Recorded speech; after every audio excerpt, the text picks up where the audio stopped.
ایک مولوی صاحب خوف خدا پہ تقریر فرما رہے تھے۔ خوف خدا پر لمبی تقریر سننے کے بعد مجمع میں سے کسی سامع نے سوال پوچھا، مولانا صاحب، جانوروں میں سب سے کم چربی کون سے جانور کی ہے؟ مولوی صاحب دم بخود رہ گئے۔ جواب ان کے پاس تھا نہیں تو تکا لگا کر کسی جانور کا نام لیا جو کہ غلط تھا۔ اس پر سامع سے مولانا صاحب نے پوچھا کہ چلو تم ہی بتاؤ، اگر تمہارے پاس اس کے بارے میں علم ہے تو۔ اس شخص نے کہا کہ جانوروں میں سب سے کم چربی ہرن میں پائی جاتی ہے۔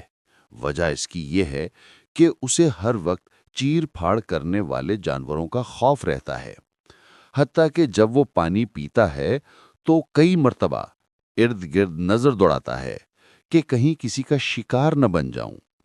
اس خوف کی وجہ سے اس میں چربی نہیں بن پاتی۔ اگر دوسری طرف دیکھا جائے تو آپ نے خوف خدا پر تو بڑی زبردست تقریر کی، لیکن آپ کی گردن چربی کی وجہ سے مڑتی نہیں ہے۔